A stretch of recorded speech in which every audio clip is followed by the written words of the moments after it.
Did someone just say WeeaBoots? Because I think I just heard someone say WeeaBoots.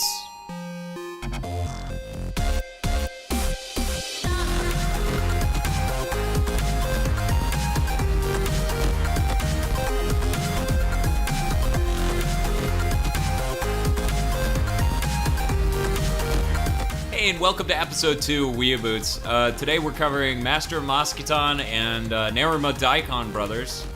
With us we have Jade from HailZeon.com, or HailZeon from HailZeon.com. Yes. Or Hail from HailZeon.com. Yes. Or Xeon from Hail. Xeon. And from.com. And Bob. Bob, I'm over here. Jeff will not be joining us today. Fangirls weep. Actually, I don't know if Actually, we they have don't any. know what he looks like, so they don't know about his Bishonen. There was the drawing. Yeah, and honestly, I still don't think that does his Bishonenness. If anything, I would say you got a following with your beautiful representation. Yeah. I'm a dinosaur, fuck you. It's true. Most of you have never met from HailZeon.com, but yeah, he's a dinosaur. Yeah. My father was a raptor, my mother a brontosaurus. Yeah, so if you ever listen to the podcast and you're just like, man, this guy won't stop yelling about it, he's a dinosaur. So Yeah. Watch out. Great him on a curve. Yeah, like all dinosaurs have Tourette's. Oh yeah. It's yeah. how we went extinct. Just look at the face. It has Tourette's. Fuck shit. No Ice Age, no, just Tourette's. Yeah, What did you think? What did They you were think cursing about out that comment so much they just died. Yeah, the comment's like, dude, fucking back off. Fuck you, man. Fuck you. I'm ready to go. You want to do this? It's like, listen here, bitch tits. And then they got hit. Like, have you ever seen like a T-Rex do the "come at me, bro" stance? Because their arms are really tiny, so it doesn't really seem threatening at all. Yeah, it looks like you're kind of just waving. Like, Yeah, it's hey, like, what's up? Come at me, bro. Come at me. I'm like, dude, your arms are like 14 inches. I'm not terrified. Not in the. It's like if a dude in a bar was like, "You want a GoPro? Huh? Want to see my 1-inch dick?" And you're just like, "I'm not impressed. That is your worst attribute. Why did you whip it out?" I'm into small penis shaming. I'm into small penis shaming. I don't know what. You're a nut job. I'm leaving this bar. And so it works every time. That sounds like the beginning of Star Trek, the new one, right? That's Star Trek. Yeah, Yeah, that's what happened to the bar reboot scene. Movies. Yeah. There were aliens, and they're like, "Hey, look at me with my 30-foot dick," and he's like, "You think that's impressive? Here's my 1-incher." So we're talking about Master of Mosquiton today and Narima Daikon. What do you guys want to start with? I guess we'll start with Mosquiton first. Okay. It is on the top of that Google's document. That makes it easier, it's right? the one that's easier to read from over here. Oh, okay. So Master of Mosquiton. Bob, you didn't write it when this came out. Oh man, I didn't. It's 1996 though. Oh, Yeah. okay. So it's 1996. It is the story of a vampire named Mosquiton and how he has a blood oath in which he's eternally indebted to the Inaho family line. Most recent heir of which is referred to in the series by the surname, Inaho constantly, but first name Hitomebore. Is that right? I thought it was Yeah. a Boro. That's how they spelled it on Anime News Network. So that's what I'm. So if this shit's wrong, Okay, we can't trust like early 2000 dubs no for pronunciation. Absolutely not. Which brings us to our next point. There are characters in this such as Count Saint Germain, which is spelled according to the people who brought this over and Anime News Network as a proxy to them, Sangermaine, which for those who don't know, he's Count Saint Germain, who's a fucking time traveler and is an actual thing in lore. Yeah, like he's a real life alchemist, and yeah, if you put the subtitles on, it does say Saint Germain. But like in the dub it says Saint Germain, and then like on fucking Anime News Network they're like Saint Germain. I'm like, huh, all right. I mean, you would pronounce it like that, yes. Would you spell it like that? Never, ever would you spell it like that. But in any case, Mosquiton is helping her find the O parts, which will apparently give her the O face. No, she will be granted eternal life. So she thinks. Right. Apparently. Okay, allegedly, it will grant her eternal life now, yeah. Okay. Are we giving spoilers in this? Well, let me just do this recap real quick. Okay. So, sorry, I was derailed. Mosquiton has two elementals. Spirits, elementals. There's a different word I'm looking for, but yeah, those would work. Fire and ice. It's a fire dude and an ice chick. Yeah. And they're basically all of his muscle. He's like this vampire, but he's total wussbag 90% of the time, where he's just like, fucking deal with this Yuki, and she's like, fine, I don't even like Inaho, she's a bitch. Which, spoilers, Inaho's a bitch. She's like, classic anime trope, loudmouth bitch. It is just straight up the entirety of her character. I want to live forever so I could be beautiful, and I'm a bitch. Like, that's... Hey, she also wants to spend all of eternity with Mosquiton. Which is something she says right at the end. I'm kind of like, she says that, but it sounds like a lie. Well, that's because it's a forced plot twist to develop an emotional arc. That's why. That's why it seems like a lie, because it is a lie written by the writer. The character delivered it, like, wholeheartedly, because the writer made her. But in any case... like, at gunpoint? Just put your fucking spirit into this I will write your clothes into oblivion. She's like, no, not that. Then they'll see my small boobs. Which, if you've seen the series, you know that was not me pulling out a random comment. That is a subject of extreme relevance in Master of Mosquiton. Other characters include Count Saint Germain, who is a time-traveling centaur vampire who apparently doesn't travel time so much as he is immortal. Right. Yeah, he's like immortal. I think he's part Star-Lord. Yeah. He's a Guardian of the Galaxy. Yeah, he's Groot. And he's fucking incredible because he's voiced by the guy who did Maeda. In the US dub, he's voiced by the guy who did Maeda in Cromartie High. Which is too great because the whole time he's talking, I can't get that like mental image out of my head of like, this is just some high school punk going around as a centaur. Because he's a fucking bully in this too. He's like the same bully-ish character. Yeah. And that's amusing. There's also Camille. She has tits. She has tits. And she's Mosquiton's wife. Yes. Apparently. So she comes in about halfway through the series, maybe 4 episodes. No, she comes in like the 3rd episode because it's 6 episodes long. Oh, okay. Yeah. Well, that's half. Yeah. Yeah, that's halfway, basically. Yeah, it's a little more than half. A third in, half. Yeah, it's confusing. But yeah. And, she mixes it up. It's all mixed up. So searching for the O parts, beating the shit out of like pharaoh women who are riding sphinxes. Yeah. In a fucking pyramid that appears in the middle of fucking England. Yeah. It's a campy series, 90s anime schlock. What are you gonna? Okay. You looked like you were gonna say something. Sorry. Now to get across how funny the series can be, I don't know what you talk about. Yeah, like it's because the series is like all over the place. So it really is. For being as short as it is, it kind of runs a huge gamut. And I'm trying to sort of like pull one moment to counter this moment to sort of show them both. But at one point inside of the pyramid, the pharaoh woman, the incredibly busty pharaoh woman riding the Sphinx, is chasing after them, and Mosquiton's like, Yuki, deal with this. And Yuki shoves an ice pick up its asshole. But that is because the Sphinx is powered by a staff held by the pharaoh woman, which is full of a fluid, and she shoves the opposite end of the staff, the pointy end, into its asshole. To like power it up. To power it up. And it gets all swole and red, and it just starts steaming. And locomotives after them. And it's just like, what the fuck are you doing? Why is with the... And the asshole jokes just keep coming until that character's pretty much gone. Like, they have to get outside of the pyramid before they stop shoving things in its butt as a joke. It's a good joke. Sure, okay. Humor in the series is certainly not highbrow at all. Not even close. Like, it is just, that mid-90s OVA type of... we can just get away with this. Just go weird and just fucking ride it out.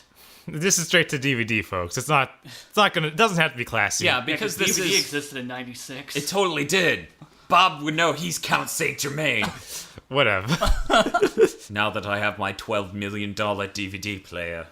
There's nothing available for this. God damn it, it's the 32X again. Saint Germain must be such a jaded asshole. Like, you know, like, you would think after all this time of being alive, he would just stop doing things. Like, I would go to Taco Bell, but I know how that'll be. Yeah. For those who don't know, the Taco Bell in the city we hail from is shit. And it just instantly became shit. They're like, we're going to redecorate. So I guess everyone left. And when they finished redecorating, everyone was incompetent because everyone was new. It's very amusing. In fact, there's a story on the internet about how a local adolescent female is banned from Taco Bell because she threw soda with hot sauce in it at a Taco Bell employee for fucking something up. Huh. Wow. Yep. Which is funny because, like, Jeff from the podcast brought up recently, like, how are they this consistently terrible? And somebody else commented, well, now we all feel for that female more. I'm like, yeah, we do. God, I go in there, order a griller. It's, like, supposed to be the size of, like, I don't know, a Susan B. Anthony coin. It's the size of a fucking, like, frozen burrito. I'm like, this isn't, what did you give me? And it's just mostly empty inside. And I'm like, what are you making? Is this what did you... So, Taco Bell. Let's get opinions on Taco Bell. Worst anime I've seen in years. The animation was shit. The narrative was contrived. It was blatantly ripping off Narima Daikon, obviously. Blatantly. Way too fan servicey. Yeah, really? Mountain Dew voltage? Are you fucking... Jesus. Yeah, honestly, they're trying to appeal to a demographic, and I certainly am not that demographic. Yeah, I guess so. I guess me neither. Loaded burritos that are made like sloppy bitches, not my thing. Maybe there's some people looking to have sex with their sloppy food. I'm not that type of person. But honestly, though, if you're going to have sex with your food, why not go to a classier restaurant? Like the Aegean. Just get yourself some gyro. Yeah, there you go. Yeah. To get some tzatziki sauce and all that. It'd be awesome. Yeah, it would be cool excellent. And soothing. So, Master Mosquiton, originally... Are we not talking about fucking Euros anymore? No, we're not going to... That's run its course? It ran its course. But you said you originally watched it on VHS, and then you checked it out on DVD later. Yeah. And there's a good bit of censorship difference there. Not really. Yeah. Just... The only major differences was just...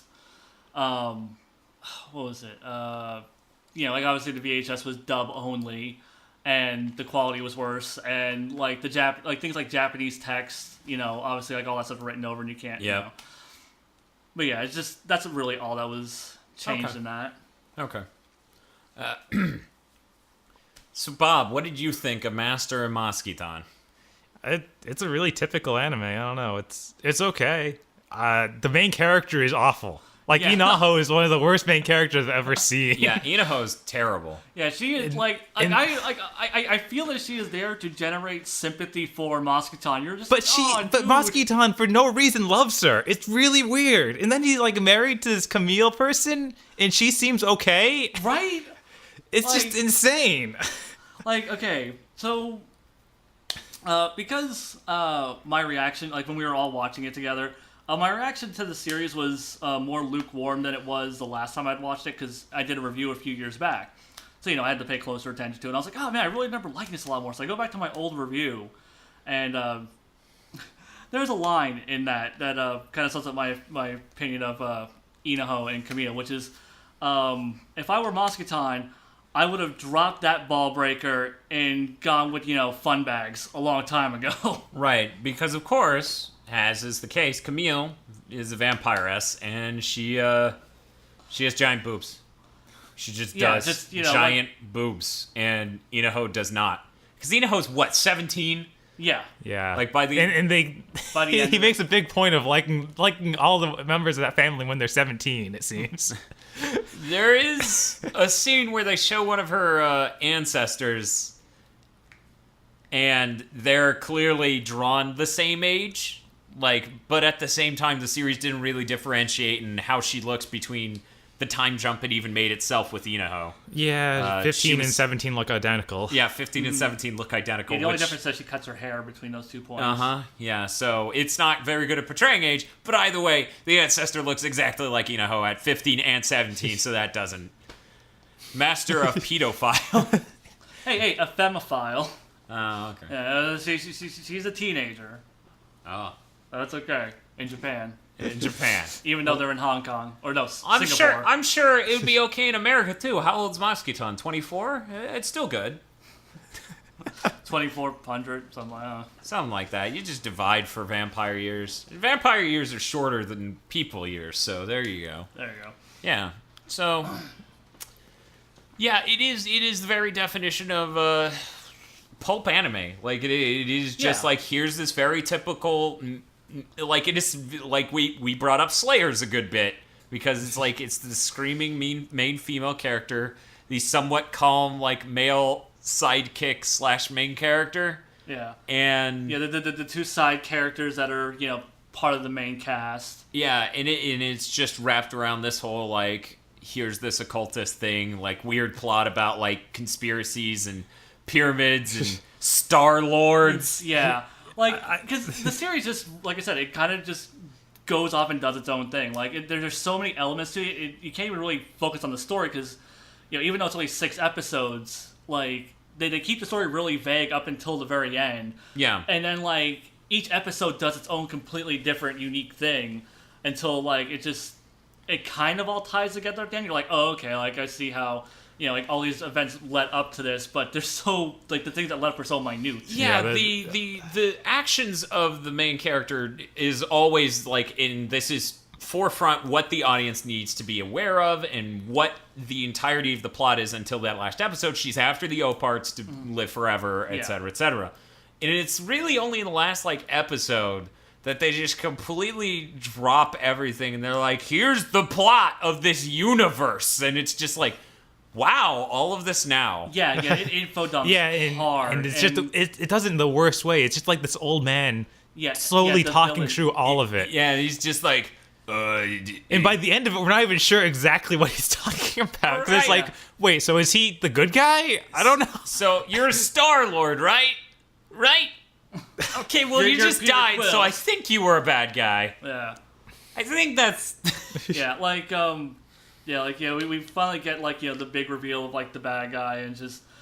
It's and they can't decide exposition dump like crazy. Yeah, like they pretend that Mosquiton is also a Star Lord or something. Did they? But they said some vague. Wait, no, he's the same thing. He's the same thing as Saint Germain.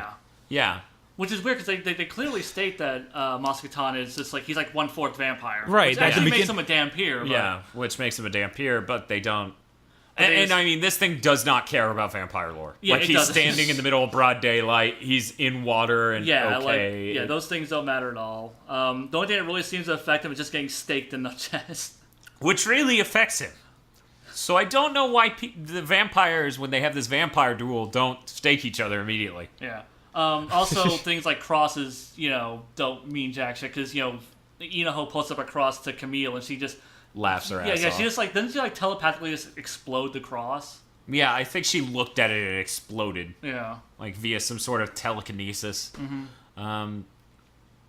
The series keeps a lot of things vague, because, we know Mosquiton's power is sealed away. We don't know why it's sealed away, but it is sealed away, and only through, drinking blood can he, unleash his full power. Which is something they tend to do a lot. Yeah, it seems to be the finale of every episode. Yeah, just about. There's, only one episode where it doesn't happen. He'll, feed off of Inaho or someone else, and... Actually, does he ever feed off of anybody else?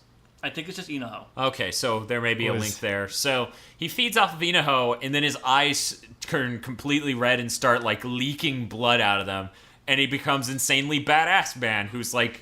So basically it's the Kamehameha of all DBZ movies. Yeah, it's... No, it's the Spirit Bomb. Yeah. Come on, man, get it straight. No, before they had the Spirit Bomb, he just always ended it with Kamehameha. In the movies, no. In the movies, he always had the Spirit Bomb, except for the first one. Yeah, I don't know. Because in World's Strongest, he defeats Dr. Wheelo with the Spirit Bomb. Oh, yeah. For some reason, I saw he just did a bigger Kamehameha. No, I can't think of any where he did. What... Oh, I can name a few, but... Oh, okay. Yeah. Which ones? No, this Broly, is a tangent, but... Broly's Second Coming was a Kamehameha. Okay. Gohan used... Was Goku actually there, though? Goku, Goten, and Gohan. They all did... I thought it was Spirit Goku. It is Spirit Goku, okay. But... So I'm not going to count that. Okay, so we're not kind of ones with if it's just Goku. I don't know. I just said Kamehameha. I thought you said something about like Goku uses a Kamehameha. Oh yeah, I mean Goku's the main character, so you just expect Goku to be. Oh, okay. So we're counting that. What other ones? I'm not. This isn't me busting his balls. I'm literally interested. Okay. Bojack Unbound. Gohan uses it to take out Bojack. Bojack's a cool guy. You know why I know that? Because he got. I don't know who Bojack is. I know I've seen him. I heard his name. Favorite movie, my favorite DBZ movie. Oh wow. Yeah, that honestly, the one with. In here, I thought it would be Battle of Gods. And then I broke Dan's microphone. Just that would be impressive. That's all fucking metal. That's to show my rage. Dan. After that, do you just Terminator straight through the wall as it's like? Oh yeah, and then I just kill all of Bob's neighbors because fuck them. How dare they live next door? Yeah, they're constantly moving furniture. What inconsiderate assholes. By the way, Bob, we're recording this at 11 p.m. No, these walls actually have astonishingly good sound isolation. It's weird. Yeah, it's the only time I've been kicked out yet. The only time I ever hear a whisper is when furniture's moving. Right. But then the front wall is like sin because of the door, I guess. Because I could hear you guys when I was walking up. Right. Yeah. It's weird. And then the door's not even properly like sealed around it to insulate. So it's just letting the words out. Don't let those words out. We say some pretty questionable words in here. Let me tell you. Some which may be considered hate crimes. Yeah, not so much. I came up with a creative name for Shabernigdo, but that's about it as of late. Yeah, I was watching some Slayers before you got here because I was like, Lena Inverse is really bad. She's not quite as bad as Ian. Oh, she's nowhere near. Yeah. I don't know. I came from Lost Universe, and boy, is my brain tired. So I was like, they're the same. Because, with Slayers, same novelist, whatever. Because, with Slayers, Lena is useful. Not like, she isn't just like a blood bank to power up Gallery. Right. And she ever cares about anyone else. And she stops screaming to have a calm conversation about what needs to be done and what is going on. Right. That never happens. But if you put Slayers into a 6-episode OVA, Lena wouldn't have time to have calm conversations. She'd have to constantly be screaming. They put Slayers into like OVAs. Yeah, it's like honestly, okay, well you didn't need her screaming because at that point you had Miss Booby Lady. Naga. Naga the White Sword is going woo, woo, woo, woo, the entire goddamn way. Yeah, you did. So Master Mosquiton, it is a very definition of like pulp anime. Yeah, it is just 6 90s, episodes. It's a perfect example of 90s OVA anime. Yeah. It's not fantastic, but it's a fun little 6-hour diversion. Yeah, it's probably worth picking up if that's still possible. Like I think it's Media Blaster, so it's probably long out of frame. Okay, so it's one of those things where it's like I can't really recommend spending $100 to get this. Yeah, but if you see it for like 25, I would say 25-30 is worth it. Yeah. Yeah, I would say if you collect anime, 25-30 is about worth it. I mean, if nothing else, you will be amused and like intrigued by what it's doing. Not that what it's doing is good, but it's just doing things and you just anything. Yeah, I mean, it's a great anime to sit down with a bunch of dudes, a bunch of friends, whatever, and just like drink and watch this thing do crazy shit on the screen. If you're a fan of like more modern animes and you don't really dig the 90s stuff at all, this is such a 90s anime, and this is definitely not for you. It will almost come off as satire to your brain. Your brain will have to rationalize it as this is a joke. No one made and watched this shit. Okay, let me just say the type of shit that like I see that gets made today. Like honestly, that stuff comes off as more of a joke. Yeah. I mean, that's the thing, though. Like, you're from 90s anime era. Yeah. I'm sure it works exact... Yeah, so from their perspective, I imagine it is a whole lot of, like... but this art isn't good, and none of these characters are kawaii, and fucking this plot is stupid, and what's going on? Which is all I ever hear about things made by Nabishin. And I'm like, hey, fuck you. Yuki is so kawaii. What was it? No? What is it? The thing is, I've watched anime from the 70s, the 80s, and the 90s, and the early 2000s. It's only like in like the last, not even 10 years of anime that I go, what the fuck happened? everything's like a moe blob, or it's it just like I mean there are gems. There are certainly gems. I mean, because I keep buying. No, what's anime. Full Metal? I don't even. I would consider Full Metal like the original. Yeah, like because that's like 2003. Yeah. I consider like 2004, 2005, probably around the time Azumanga came out and Full Metal Alchemist came out. That's probably like where that ended, and that's when we started getting this newer generation of anime. Because I kind of blame as much as I love Azumanga Daioh, I kind of blame it for creating the slice of life genre as we know it today, and then at some point the Moe Blob thing got attached into it. Oh yeah, you want a tight match for optimum efficiency. I don't know what your problem is. Yeah, like now if Jeff were here, he'd be like, "Fuck you, cute girls doing cute things is awesome." What was it? I was trying to search up the perfect, and this is because I was responding to somebody who watches too much anime as well. I was trying to search up the perfect Moe sad face to reply to a thing on Twitter with. Oh yeah. And I was trying, and I was like, Nichijo's gotta have it. Nichijo is like 90% funny faces. And I'm trying to find it, and there's this GIF, and it's labeled, every time somebody says Nichijo's bad, it has the professor just at the table, and her face like slumps down into the table, and she's talking, and it's labeled at the bottom, and it just goes, "But I like cute things." And I'm like, You're right. That is like the number one go-to defense for every Nichijou fit. But I like cute things. Like it's not even articulate. It's just, like, I mean, I don't let it stay. Like I don't hate Moe. It's just It's just become oversaturated. Right. It's gotten to the point where like every anime kind of looks the same now to me. Yeah, and that's another reason why I'm like Nichijou is really fucking good, because the art style actually looks different from half of the shit out there. Like very rarely do you run into things that made it expensive, and apparently it wasn't popular, so now we're not getting any more. Yeah, because what is it, like Nichi Bros looks more stereotypical of what you see today. Yeah, Don Shikoko no Nichijou is very much a more typical animation style and a much cheaper animation. Yeah.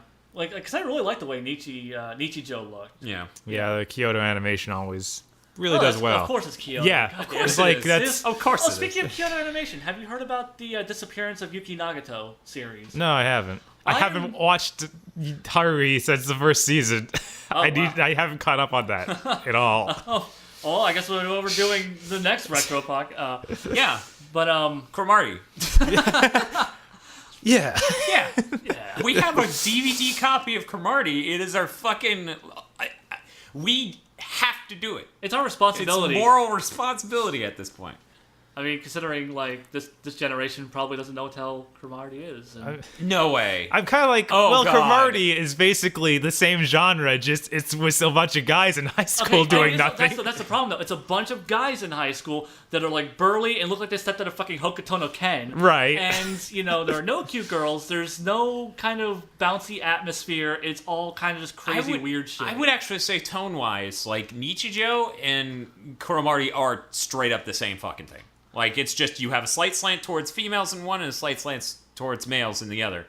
Like, the jokes are still about this person's dumb. It's still about how insane this thing got. Like, they fucking make a club for a fake sport so they could just have a club at the school, and they trick the school into doing that. And then word gets out, and it's like, it's basically like Go Soccer is what the name of the club is. Like, it's Go Soccer, like concatenated. And word gets out, and then somebody thinks, like, somebody's like, no, those dark days are behind me. And by the end of the series, there are two people battling it out in a schoolyard doing this pretend sport. And the guy who founded the club's like, I don't even know what's going on. And some dude's commentating and shit. He's like, oh my god, they're doing this legendary move. And it's like, what is going on? And I don't know, like that Nichijou, Cromartie, it's kind of the same situation. There's a fucking whole episode of Cromartie where they're on a field trip and the train passes their stop. And the main character can't get these dumbasses to realize that the train won't go to where they're supposed to go to because they fucking slept through it. Dan? Yeah. You really, really need to see Pone Pone Dash. Probably, yeah. Because I hear that from many people. Yeah, it's another one of those. Just this is gonna be a lot of weird stuff. Yeah, like, good. I like thing is though, like that thing just like machine gun fires like crazy shit at you. Like it is almost sensory overload, which is how much shit is constantly being thrown at you in that series. Sounds a bit Excel Saga. Just because Excel Saga, it takes more like than 2 Excel. viewings to like even absorb half of what occurred. Thing is though, like with Excel Saga, it's like. Yeah, it's because Excel's usually rambling really fast. It's just, characters talk really fast in that series, which is why you're getting so much. Like, with this, it's like there's something funny happening in the foreground, and then, like, 3 funny things happening in the background. Like one of the running gags in that series is that they're actually, like, on a studio, and it's being filmed. So you see, like, like light crew and people walking by and shit in front of the cameras, and, like props and shit, like, falling into frame. And it's just like... What? And the series is constantly doing weird... Like, that series has a cat that is God that lives in a fucking soda machine. Okay, I need to watch that. Yeah. Yeah. So I guess we'll be doing Cromartie High that, and what was that third thing that we were talking about? I guess we know what we're watching for... I was saying Haruhi, but no, because that would be, like, the later seasons since Bob... Plus, I don't know, like... There's a lot of Haruhi as well. Is anyone interested? Hey, coming up on our next retro review episode, Naruto. Hey, you guys ever hear of that? I didn't think so. Did somebody say underground? Did somebody say believe it? Because I think I just heard somebody say believe it. Yeah. Okay, no. But, yeah, any other comments on Master Mosquiton? I'd say we... Yeah. The voice actor for that old man is one of the worst voice actors I've heard in a dub in so long. Admittedly, he is going for a thing. Yeah. Like, there is plot reasons why he sounds so mechanical and weird. Right. Yeah. But he's in so many episodes before they drop that shoe that you're just like, you're fucking awful. Like, just by the time they can even plot justify his cadence... Like, it's just like, no, you're just, this is awful, you're bad, I imagine, this is shit. because, to me, it didn't, because, I already knew, obviously. Right. So, like, the whole time, I'm like, why are they Oh, right. And, so, like, when the big reveal happens, but, like, so, yeah, I can understand, like, probably, like, on repeat viewings, it's like, he would be bearable because you know why he speaks the way he does. Right, just when that's your main way of delivering so many important plot points, it's like, just enunciate a little bit better, please. No. Listen here, we are going to talk in one long, incredibly unbroken sentence, moving from topic to topic. So that no one had to just to interrupt him. Quite hypnotic. something quite hypnotic. Yeah, Mosquiton. The weird thing is, like, how we're talking about how it's kind of rare and blah, blah, blah, and, like, it'd be expensive to go buy it. It probably This is the point where I would be like, hey, go check it out on YouTube. Oddly enough, it's not on YouTube. Yeah, like, that's the thing. Like that's how, like, obscure this series is. Like, the only reason I know about so underground is because, it's like, a so friend obscure that the only people who talk about it on YouTube are making shitty AMVs. True. I did a search a moment ago. Oh, wow. Yeah. Yeah, like, it's... Yeah, like, the series is out of print. It it doesn't have like a following really at all, which is kind of a shame because I think it really deserves more than what it got because it's not like a fantastic series, but it's definitely on par, I'd say, with a lot of OVAs that came out around that time. Yeah, I mean, I can't really think of any OVAs that have maintained a popularity from that time period. Like, well, that's because it had like the full series. It was aired on TV. Okay, the aired on TV part I agree with. I don't agree with the fact that the later OVAs added anything to Tenchi. I think Tenchi did fine with just the original series, and it would still stand on its own with that, because In Tokyo fucking blows. Yeah, but it had Universe, which was like a full 26-episode series that ran on TV, so that was a lot longer, too. I was going to say, like, those two series anyhow are alternate universe to Tenchi Muyo, so... Right, but we're just talking about popularity-wise. Yeah. Yeah, and I'm sure that there are lots of fans of Universe, not of Tokyo. Probably not, anyway. Probably not. Yeah, I don't know. Tokyo had some decent, goofy jokes, but it was just... You think so, yes. Like, honestly, like, I like the art style of Tokyo. I liked... There are elements of Tokyo I liked, but overall, like, the entire time I was watching, I was like, man, this isn't as good as Universe. Man, this isn't as good as the original series. It was just a lot of that, of just, this is... What is this? What was it? There was an entire episode which led up to like the only thing redeeming about the whole episode was this one joke where Tenchi was an ogre with a steel club knocking soccer balls back. Like, it was just one visual gag like that. And I was like, huh, that's funny. You remember that series better than I do, obviously. No, that's the one thing. I remember that. That's better than me. I was so bored by the movies and there are movies, right? Yeah, there are movies. Okay. I was so bored by the movies and Tenchi in Tokyo that when Bob would watch it at his house when I would go over, I'd just go into the other room and make games in Multimedia Fusion. Okay, wait. That shit bored the fuck out of me. Like all 3 movies? I don't know how many of them we watched. I think we only watched 2. Because we, as in you. Yeah, I don't because I know I remember better than him because I remember walking out of the room. Yeah, I'm like, what's happening? Everything's turning to stone. Why? I don't know. Fuck you. Because there's like Tenchi Muyo in Love and then Tenchi Daughter of Darkness. I thought those were pretty awesome. Tenchi Forever can go fuck itself. Oddly enough, also set in the Tokyo universe. Okay, Daughter of Darkness I don't think we watched, but I do think we watched Tenchi Forever and what was the first one? Tenchi Muyo in Love. Yeah, I think those were the 2 we watched. Oh, I remember getting Daughter of Darkness like way later. That was the only one that I thought was okay. Yeah, both of these, like the 2 movies we watched were. I don't remember the Tenchi in Love though. Like 2004. That's the one with all the time travel and saving. Is that crazy freaking battle at the end where his mother has like the sword and. That was pretty crazy. This is where I'm an asshole and go, yeah, it was that piece of shit. I don't know, like, Tenchi jumped the shark so hard that I couldn't even give a shit. Like, even by the end of Universe. That probably makes me an asshole, but... I mean, whatever. I was a DBZ am a DBZ fag, so I don't know the meaning of the word jump the shark when it comes to anime. I still want to see the Tenchi War on Gemdinar, because I kind of liked the first episode. Oh my god, speaking of Tenchi, have you guys seen the new Tenchi series? I've seen the new art for it. They haven't, or... What? Okay, so like they show off the new character designs, and I'm like, they show off like new characters. At first, I'm like, okay, so it's gonna have nothing to do with Tenchi proper, like all these other spin-off series are. And then they show the main cast, and like Dan, it looks like the original Tenchi cast stepped out of a fucking Persona game. And I don't know how to deal with this because I'm like, no, you fucked up the character designs. Now, Bob, you've seen these same character designs. Do you agree with that assessment? Do you think that vaguely, like, sort of gets it across? They do have a Persona-like look to them. Okay. I'll agree with that, but I really like Persona style, so I'm like... Yeah, it's just one of those things, like, it's like classic 90s anime look, and I'm just like, they changed it. Like, I mean, it's not worse. It certainly is not worse. It's just those character designs have been so consistent over the years. Like, even when they did, like, the newer ones, like, War on Geminar still looks like Tenchi. They've kept... Yeah, but I mean, everything like about this series, though, is so, like, weird. Where it's what is it? A touristy thing? Yeah, a tourist thing for the area. It's apparently supposed to be, like, and it's only 3-minute episodes. Well, 5, but yeah. So let me get this straight. 55-minute episodes. This is the Mega Man Upon a Star of the Tenchi universe. We're just going to learn about Japan, like, oh, where's the female Kagato? Oh, in Mount Fuji.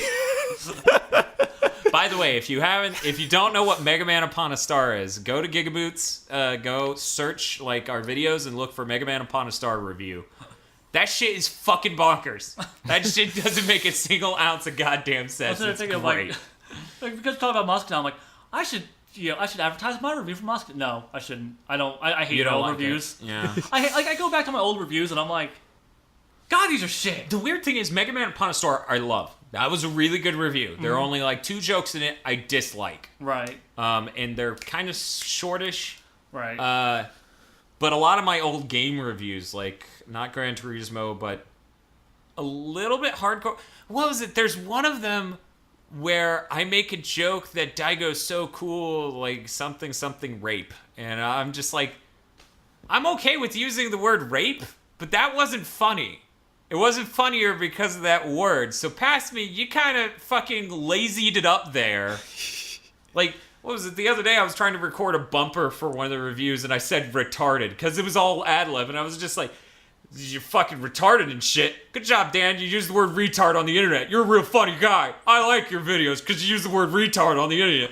Yeah, and I just went off. You can say autist instead if you want to be a little... Fucking, what was it? I said I had Asperger's for fucking Tales Adventure, which I would say is accurate. Yeah. But some dude's like, I actually have Asperger's. And I'm like... Good for you. Okay. I don't. What do you want from me? Yeah, like I really get pissed off at these people who are like, it's like, you can't make a rape joke. I've been raped. It's like, okay, that's really tragic for you. But we can make dying jokes, and shitloads of people have died. Yeah, you're kind of a fucking asshole at the point where you're like, don't make jokes about. Yeah, it's like, what was it? Did you ever hear about Cards Against Humanity? That huge. Yeah, let's not derail this too much. Yeah, let's not go to social justice territory. We're not gonna start getting angry. So in any case, moving on.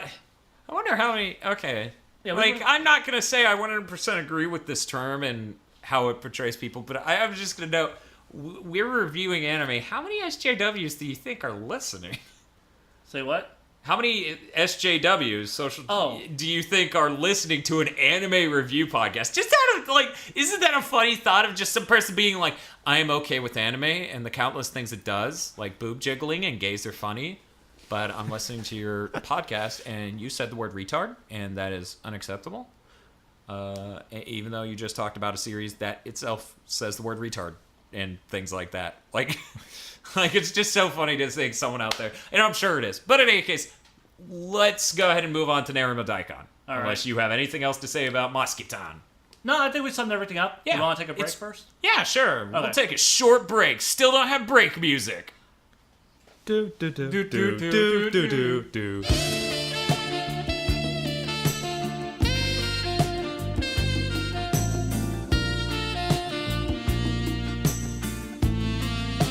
Next, we're going to talk about Narima Daikon Brothers, made by Nabishin, or Shinichi Watanabe, who made Excel Saga and Tenchi Muyo GXP, but more importantly, Excel Saga.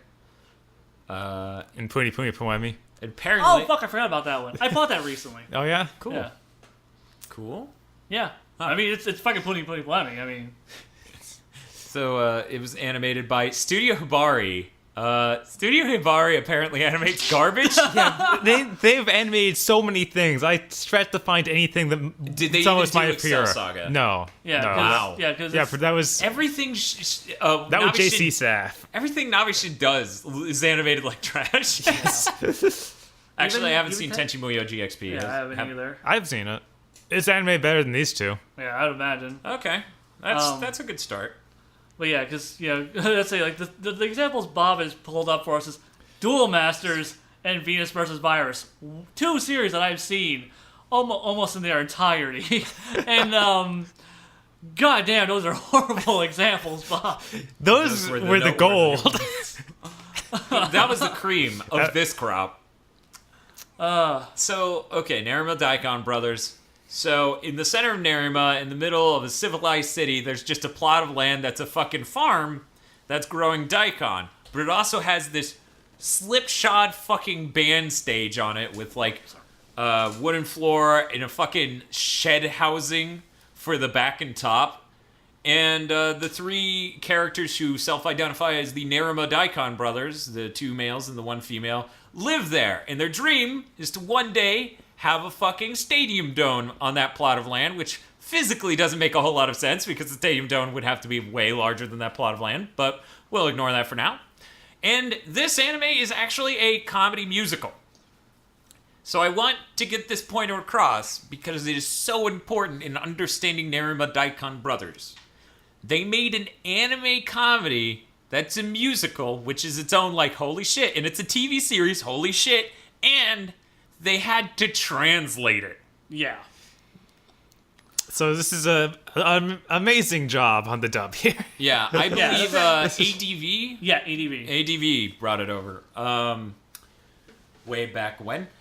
And yeah. One more thing. Also, it's a musical for a TV series. So there's only so many songs they can make. Yeah, because the budget's so low, they have to recycle songs constantly. And originally, that was really bugging me in the early episodes. Early on, I was just like, fuck, they're just gonna keep doing the same songs. Yeah, Mako's gonna sing again about whatever. Yeah, and it's gonna be that exact same song, with different lyrics.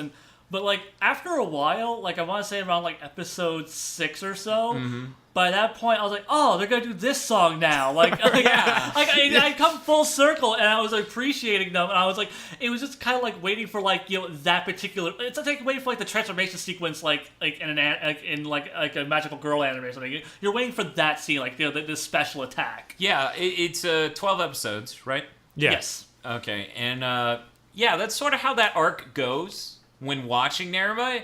Or somewhere around episode 3. I'm sitting there. I've already seen this thing through probably twice over the years, and I'm just like, this song again. I did not remember how much they recycled music. Ugh.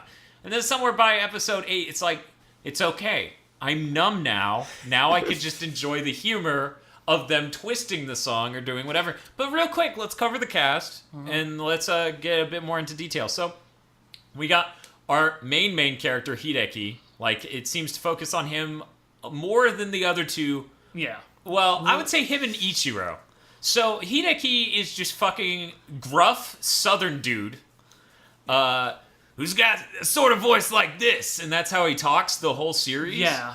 And it's kind of cool. He's got, this huge dream to build this dome, and he's the most forthgoing about it. He's the guy who does the hard work on the farm and tries to get everything together, and he wants to nail his cousin. So his cousin's name is Mako.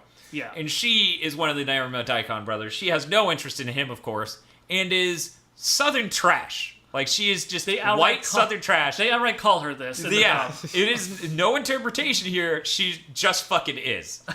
She's screaming y'all and all sorts of shit and yelling at people.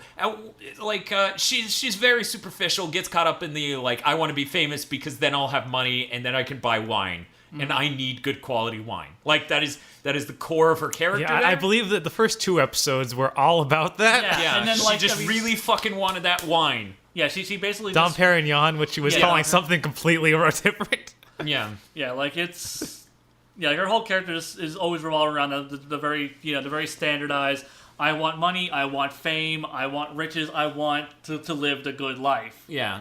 So that way I can go to host clubs. Because, one of the various images they keep bringing up to show that part of her is wine, host clubs, and fine dresses and jewelry. Yeah. And that's her character. She's just vapid, and she's fucking skank white trash. Which comes up in an amazing episode where... Bob, you didn't put Detective Widget, one of the most important... Yeah, Yukika. oh my god. Who the fuck calls her Yuki? That's what it's called. Yeah. Dude, fuck okay. You. Fuck you. Whatever. Fuck that. Her name's Detective Widget. Okay, Which I believe in Japan it's actually Inspector Widget.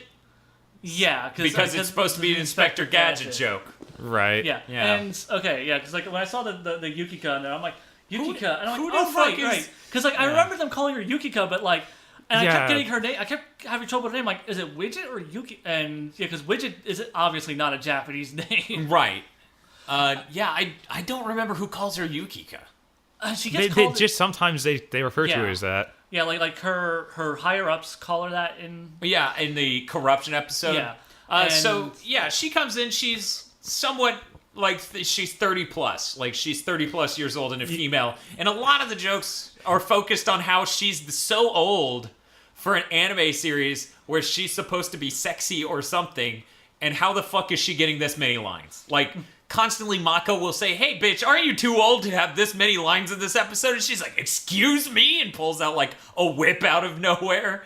And it's fucking great because you can tell Navi shit is just this is what I think a hot bitch is. Just puts her in.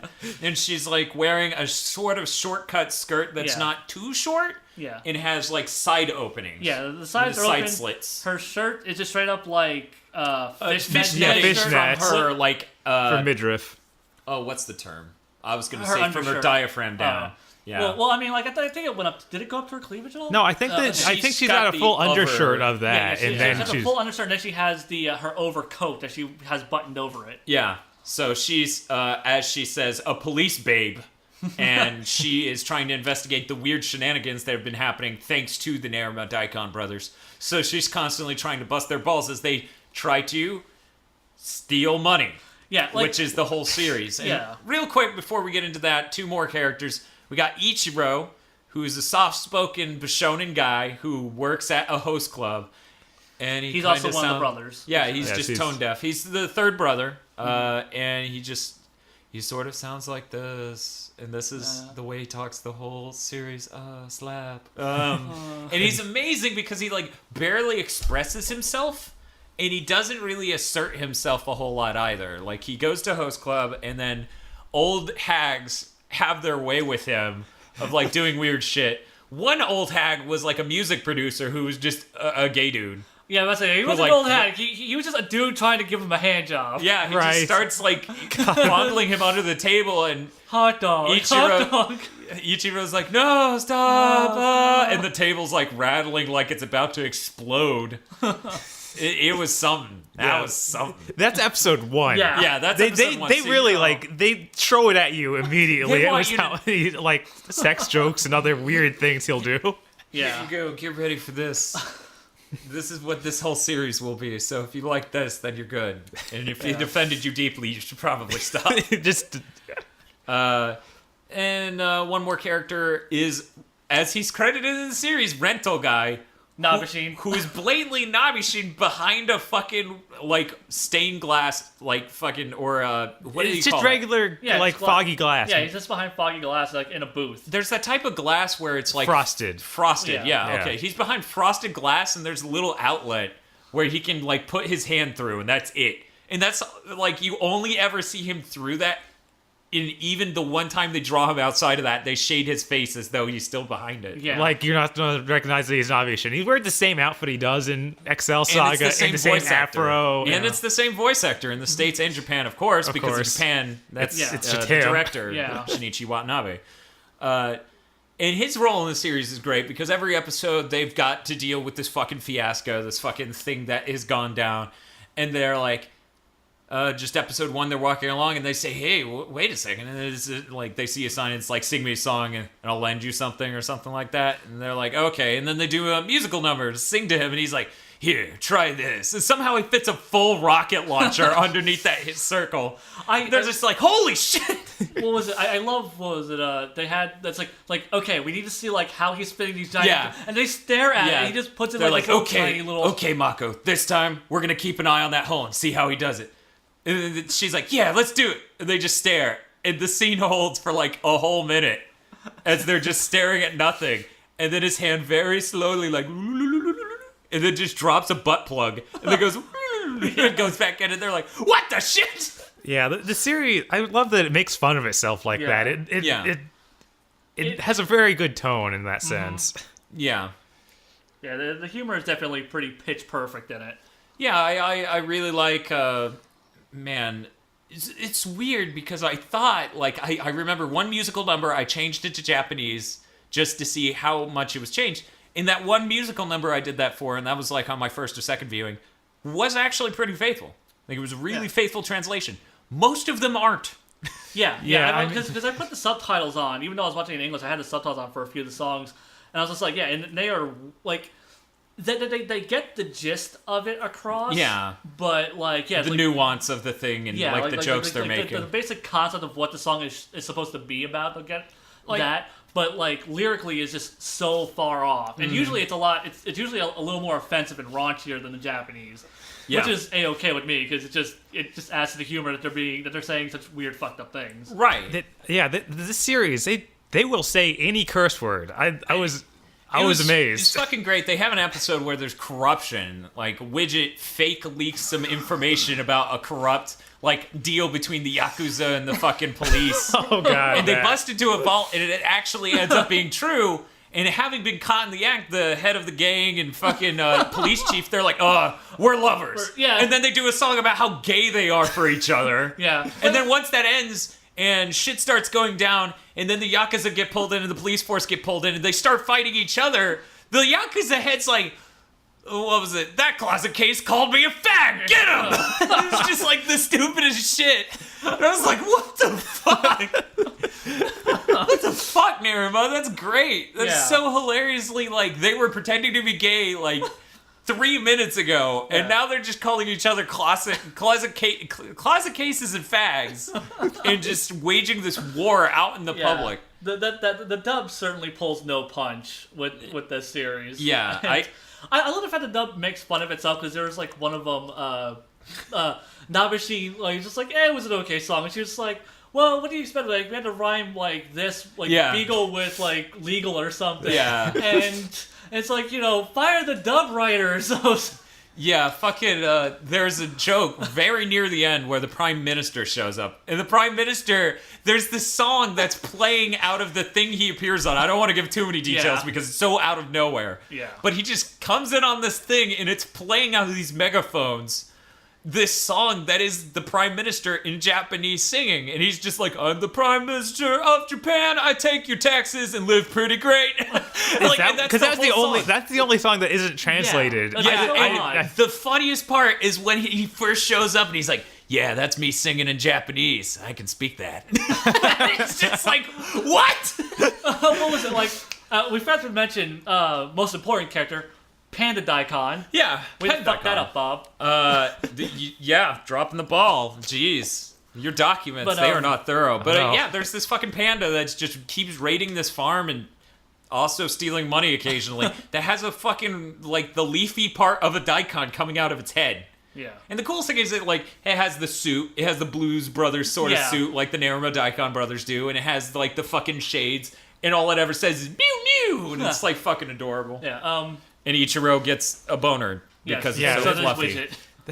Fluffy, fluffy, panda, panda. Yeah, my fucking favorite song is when Ichiro touches him and goes into, like, this naked mental image of himself with the panda over his dick. And he's just sliding from left to right, and he's like, fluffy, fluffy, panda, pandy, don't know why you make me randy.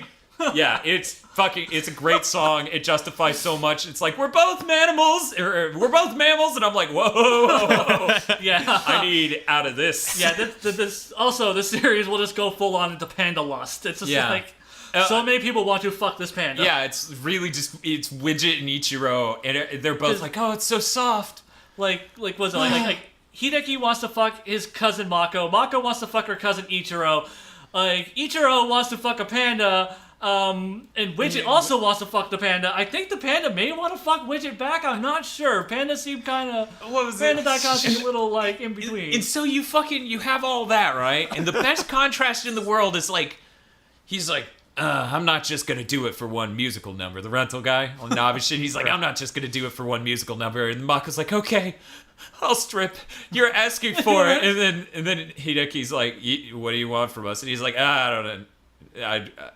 Okay, fine, stop. And then he just favor later. Yeah, he's like, I'll do it for a favor later. And he just hands it over, and she's still stripping like he cares. And then it comes up again at some other point, and he's just like, I'm more into married women. And it's just like, you're into married women? Which is funny, because that is actually how Navishin is. Turns out. That's not just a gag for his character. Yep. Yeah, later when Widget does when Widget shows up for a musical number, he's like, yeah. That's fun. And then he gives him, like, the best thing at that point. That's sexy. Yeah, that's more my style. That was pretty good. I really like the amount of, like, he's present in the series, even though he's the director. And everyone keeps making jokes of, we don't understand why this character's here. And then all his characters is like, yeah, you hot bitch.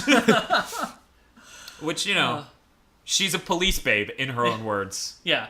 Honestly, no, she is pretty hot. Just gonna say. She's got, like, a billion fucking attachments coming out of her fucking coat and whips and shit, and she rides a bicycle faster than a car can go. So, she's pretty on top of things, I would say.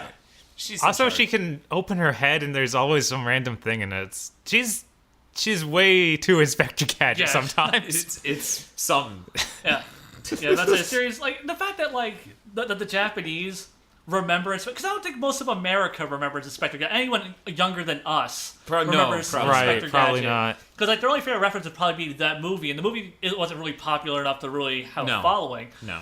So you have to think, like, the fact that the Japanese remember Inspector Gadget well enough to make a character who is a parody of it, who is just an anime babe. I don't know. I feel like it's probably just Navishin and not really anyone else. I guess Navishin's like the perfect age for that, where he probably would have been a little bit...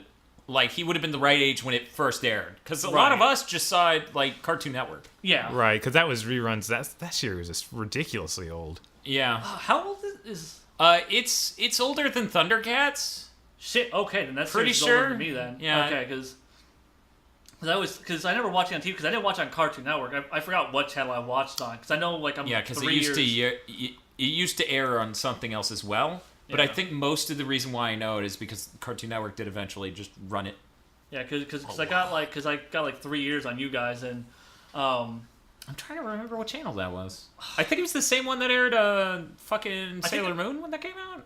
I was about to say USA, and I think that USA used to air Sailor Moon because I never like my sister would watch Sailor Moon. I'd be like, that's some gay shit, and then I'd go and like watch fucking Double Dragon, which was actual shit, right? I was like a dumb fucking 7-year-old. Sailor Moon's so dumb. I'm gonna watch my Mortal Kombat cartoon. Thank you. The Mortal Kombat cartoon was so awesome. Isn't it great? This doesn't make sense. Oh damn. Fucking Mortal Kombat cartoon. Jackson Stryker were really the main characters of Mortal Kombat. I got that. Yeah. Okay, let me just say that, like, as bad as that cartoon was, you don't know bad until you've gone and watched the Double Dragon cartoon. Yeah, I know. The Double Dragon, like, I need to go back and watch Savage Dragon again. Because Savage Dragon was made by the same company, and I remember loving Savage Dragon. I'm kind of horrified to go back and find out that that's going to be horrible shit. What was it? That Double Dragon fighting game? I think that was called Double Dragon 4 or something. I don't. Yeah, the one that was based on the cartoon. Yeah, it was based on the cartoon. Is what I was going to say. Just holy shit, that was so jarring as a kid. I was like, no, this is the game. The game should be based on the game. Why does it look like the cartoon? That's fucking stupid. And I'm like, I don't know, 8. And even I'm at that level? Right. How the hell did a 30-year-old like executive or developer come up with that? Like, nah, it's a tie-in with the cartoon. Yeah. Kids will buy it. And like, no, we buy Double Dragon because it's Double Dragon. Yeah. So yeah, I guess back to Narima. No. Oh. Let's talk about dick cartoons. Oh, okay. Well, back to Narima. Okay. Okay, well, He-Man was utter shit when I went back. I meant Inspector Gadget. It was brought over by Dick. Oh. D-I-C. Oh. God, what were you guys? You guys thought penis? Whoa. Well, I mean, I thought you said dick or deek. Listen here, you closet case. Hey, no, it's bad calling me a closet case. Fuck him up. But yeah, this the series, it's pretty great from the way we're describing it. The main thing is that even though they repeat songs, the actual thing that gets a lot of people, I know it got Jeff from the bit he saw, is that every episode has the exact same structure and sort of flow of events. It is very much first act, second act, third act on a 22-minute scale. So it's like they go do a heist, or something happens, they need to go do a heist, they talk to the rental guy, they do the heist, and then they lose the money. Right, they get screwed over somehow. I say, like, it usually isn't a heist, though, because, like, it's like, you know, like... They have an issue, they get fucked over by someone, they go to the rental guy, they go and fuck the person that fucked them over, and then, like, they usually end up finding money that they try to steal. And honestly, only the first couple of episodes do they actually steal money. Like, only, like, the first 3. Like, the rest of the times, they never actually get to the money. That's true. And even when they steal it, it's immediately stolen back from them. Yeah. Right, so they really aren't getting money at any point. It's kind of... I don't know, like, with the lawyer thing, they were pretty in it to get their money back. Like, a lot of these really are just, let's get our fucking money back. It seems like the case is usually that. It isn't just, let's get our money back. It's like, that guy robbed from us, let's rob him blind. Right, I think that they use the line, steals from the rich and give to, well, us. Yeah. So that could chafe with a lot of people. And I can sort of understand that. The way to combat that, I think, would be to watch this as a slow burn. Like, only watch an episode or 2 a day. Right. It's definitely not something you just want to, like, power through, because I can see the repetition getting on people. The songs get stuck in my head so bad. They're really catchy. The theme song never stopped being stuck in my head. Ever. Yeah, I watched the theme song for, like, every episode up until near the end because I had to do this podcast. I was like, shit, I need to finish this up now. So I was, like, trying to power through those episodes. So I just skipped. That was the only time I skipped the theme songs. Yeah. Because it is just so damn catchy. And just, like I was saying before, you know, like, at first I was like, oh, it's this song again. But by the end of it, like, I was just like, yeah, it's that song again. Like, I was, like, looking forward to it now. And yeah, it's just, they get so catchy, they just get stuck. There's this one song, it's the closing theme, that just fucking gets me. Because great. Seeing an anime from ADV sad enough. Like, to be like, oh, ADV, they're no longer around. They sort of are, but... Sorta, but not like... It's spirit, not a name. Right. So, like, it's sad for me, at least, to be like, ADV, like, this anime for them, that's good. Sad. Like, Mega Man Upon a Star was brought by ADV. But then the ending theme, it says, what was it? Very much, thank you very much. We have jobs thanks to you. Thank you very much. And I'm like, no, you don't. Well, the thing is, though, like, they didn't tank because of lack of sales, though. Oh, I know. Yeah. I know. But it's still just sad. Yeah, that's it's like, and that's moot. And you could sit there and be like, well, it was like that in Japan. Mm-hmm. The song actually doesn't quite have that. I kept meaning to watch that song in Japanese just because I was like, is it really that? Because it was... It is still songwriting Nerima with Verima, which is very much... Right. But yeah, it isn't, nothing about... it isn't quite the same song. It isn't really just saying... Because in the US dub, it really comes off as ADV. It really comes off as the voice actors have jobs thanks to you. Because it is... what was it? Another line that's like... the characters that we watching play. This show on TV in Japan originally, very much don't go away, blah, blah, blah. Yeah, there are a lot of lines that make it very particularly about the US dubcast. Yeah, it's a very meta song. Yeah, for a very meta series. God, fucking that line from the Prime Minister still just makes me laugh. I'm like, yeah, that's me speaking Japanese. Because he sounds nothing like the Japanese voice. Right? Like, God, what was it? Like fucking when Panda Daikon is like, you know, tries to get Hideki because of the shit that was going on with Ichiro. He's just like speak English or Japanese. Whatever. Yeah, right. Just shaking that fucking panda screen and speak English, Japanese, whatever. They're really good gags in this. Yeah, like it's still good for a second viewing. Yeah, I like how this series gets away with like every curse word except for cunt. Yeah. That is like they say fuck, they say shit, they say fag, they say everything. And the weird thing is they sprinkle it so lightly that like they you just don't even go notice. through all of them over the course of 12 episodes. Yeah, and then like the last episode, I think it was Widget says cunt, and they bleep her out. They even put like a little I feel like they had to censor something because the Japanese version censored something, so they tried to find something they hadn't censored or hadn't had in there yet. Honestly, I really do think that like that the slang word for vagina must be really that offensive. Yeah, because if you remember when we were watching the Speaking Sexy English video, that was the one thing they censored was the Japanese when slang she goes word for vagina. It's basically their equivalent of cunt. Yeah. Yeah, so like they couldn't say that. So like I'm assuming it's probably the same word for an equivalent to it. It's great. You could say cock, dick, penis, but don't say cunt. Yeah. I like how even in English though, that's like the one word that's still offensive, which is probably actually only in American English. Yeah. The Brits do not use it in the same way. Definitely. So, once again, as we were kind of talking about earlier, it's kind of like the overly sensitive issue we have in America. Yeah. I always find it weird because, I think because cunt is like the one curse word that is still offensive to people is possibly why I say it, because it's the only thing that still has that same amount of punch to it that curse words used to. Right. So, like, whenever I say it, people is like, oh, you said cunt. I'm like, yeah, grow the fuck up. It's a word. I have a list of racial slurs I can say, but they just wouldn't fit. She's not black or Asian. Or Comblasian. Or blazing hot sauce. Well, I was gonna say, like, I think that's what, what the hell is his name? Tiger Woods calls himself. Oh. Yeah, that's why I said that. Oh, okay. Yeah, because he's black and, like, Thai or something, so he calls himself a Comblasian or some shit like that. Yeah.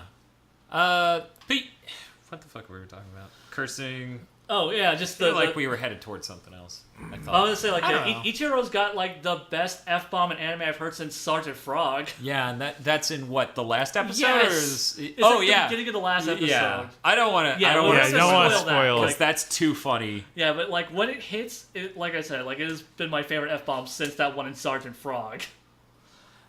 There's this funny thing in the series, and it is genuinely funny the whole way through. It never stops being funny. They're at a place, the like first episode as an example, they're there to do an audition to get their band like out there so they can get a deal, so they can get their stadium. That was the most logical plan they have the entire series. Well, it didn't work, so now they have to try the B and G and Z plans.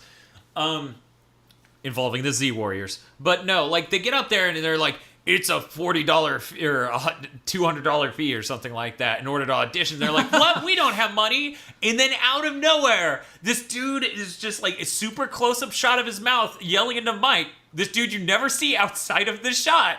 And he goes, let's go! And there's this musical number that's about giving you money and a bank like owning you because you borrowed money from them with an unreasonable interest rate. None of the characters are even doing anything except for dancing with this parade of identically dressed and identically like featured females, like all blondes with overly anime eyes doing like handshakes left and right and then like pelvic thrusts and fucking Broadway musical shit of like dance number. And then like at the end of the song they're just like, and money!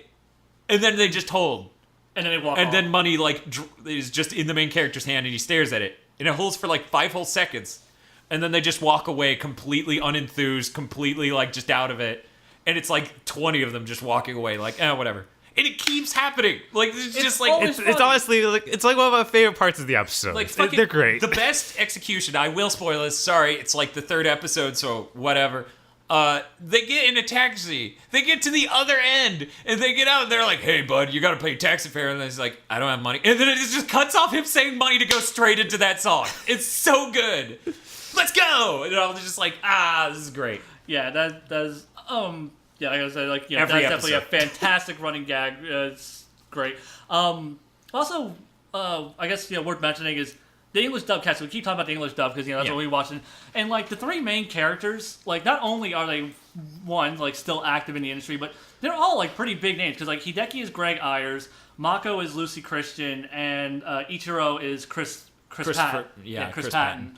And it's just like and they are all awesome in this. Like, and Greg Ayers does not sound like Greg Ayers. Yeah, right, because he normally does the more Ichiro-like characters that are like feminine, soft-spoken sort of deals. Yeah, like, he always has a higher pitch. Did he do both twins in Oron? He did one of them. Okay. Yeah, I think maybe Jerry Jewell, the guy who did Jimmy Kudo, who did the other one. I think. I have to go watch Oron. I'll be back. I haven't mentioned that on WeeaBoots. I own all of Case Clothes that ever came to the States. Bring over more, goddammit. Right. If you want to hear that guy's voice in something, check out Koto-chan. Because not only is that anime fucking hilarious, Jerry Jewell plays like an 8-year-old in it.